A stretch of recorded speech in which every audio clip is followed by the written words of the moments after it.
নমস্কার বন্ধুরা, সীমাজ রান্নাঘরে তোমাদের অনেক অনেক স্বাগত। আশা করি সবাই খুব ভালো আছো। দেখো, আজ আমি বানাতে চলেছি একদম সাবেকি গ্রাম বাংলার পদ্ধতিতে একদম নিরামিষ ওলের ডাঁটার রেসিপি। আর তোমরা কি জানো এই ওলের ডাঁটার কত গুণ? এটা পেটের জন্য খুবই ভালো, আমাদের রক্তচাপ নিয়ন্ত্রণ করে, ব্লাড সুগার নিয়ন্ত্রণ করতেও সাহায্য করে, আর এতে প্রচুর পরিমাণে পটাশিয়াম, ভিটামিন এ আছে। আর এটা কিন্তু হাড়ের জন্যও খুব ভালো, তাই অবশ্যই কিন্তু সবাই খাবে। চলো এবার এটাকে দেখো আমি কিভাবে কাটছি। এর উপরের খোসাটা আমি এভাবে ছাড়িয়ে নেব, নেওয়ার পর এগুলোকে ছোট ছোট টুকরো করে নেব। দেখো এগুলো আমি ছোট ছোট করে টুকরো করে নিয়েছি, এইভাবে কাটবে। আর এর যে পাতাগুলো আছে সেগুলোও কিন্তু ভর্তা খেতে খুব ভালো লাগে। পাতাগুলো খুব তাজা ছিল, আমি পাতাগুলো রেখে দিয়েছি ভর্তা করব বলে। চলো এবার এটাকে আমি ধুয়ে নিয়ে সিদ্ধ করে নিই। সিদ্ধ করলে কি হবে, গলা ধরার চান্সটা কম থাকবে। আমি কড়াইয়ে জল নিয়ে নিয়েছি, এবার এর মধ্যে দিয়ে দিলাম 1 চামচ লবণ আর ওলের ডাঁটা। যেহেতু সাবেকি পদ্ধতিতে হচ্ছে, তো গ্রাম বাংলায় সাধারণত এটা কাঁঠালের বীজ দিয়েই হয়।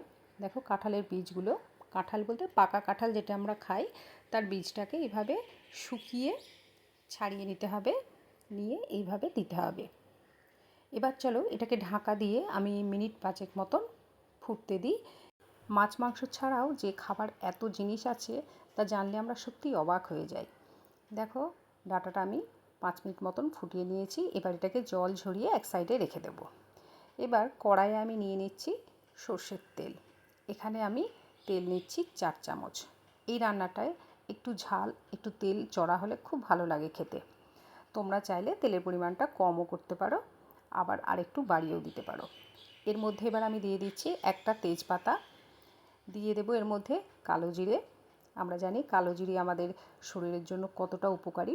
আর যেটা দিলে এর স্বাদটা আরও বেড়ে যায় সেটা হচ্ছে ভাজা কলাইয়ের ডাল, যেটা আমি এর মধ্যে 1 চামচ মতো দিয়ে দিচ্ছি। দেখো, চাইলে তোমরা বড়ি ভাঙাও দিতে পারো, আবার এই গোটা কলাইয়ের ডালও দিতে পারো। এবার এইগুলো ভালো করে ভাজা হয়ে গেলে আমি এর মধ্যে দিয়ে দেবো কিছু কেটে রাখা সবজি। সবজির মধ্যে আমি এখানে ব্যবহার করেছি দেখো পটল। এখানে আমি নিয়েছি 2টো পটল আর একটা আলু। এবার আলু আর পটলটা আমি কড়াইয়ের মধ্যেও দিয়ে খুব ভালো করে এটাকে ভেজে নেব। আর এই কাজগুলো কিন্তু তোমরা হাই ফ্লেমে করবে না। হাই ফ্লেমে সবজি ভাজলে কি হয়, সবজির গুণাগুণ অনেকটা কমে যায়। দেখো এটা প্রায় ভাজা হয়ে গেছে। এবার এর মধ্যে আমি দিয়ে দিচ্ছি হলুদ গুঁড়ো। এখানে আমি ছোটো চামচের 1 চামচ হলুদ গুঁড়ো ব্যবহার করেছি। হলুদটা দেওয়ার পর এটাকে আবারও আমি একটু ভেজে নেব, যাতে হলুদের কাঁচা গন্ধটা না থাকে। এরপর এর মধ্যে আমি দিয়ে দিচ্ছি ছোটো চামচের 1 চামচ জিরে আদা বাটা। জিরে আদা বাটা দেওয়ার পর এটাকে আবারও আমি কিছুক্ষণ কষিয়ে নেব, যাতে জিরে আদা বাটার গন্ধটা না বেরোয়, কাঁচা গন্ধটা। এভাবে এটাকে আমি আবারও খানিকক্ষণ কষিয়ে নিয়েছি।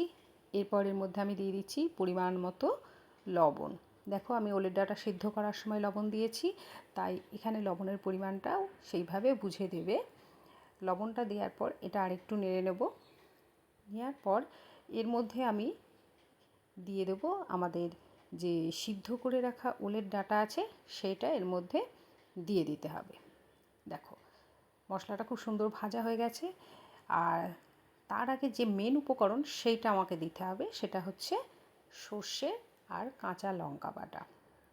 এখানে আমি 1 চামচ, ছোটো চামচের 1 চামচ সর্ষে বেটে নিয়েছি, তার সঙ্গে দিয়েছি 4টে কাঁচা লঙ্কা।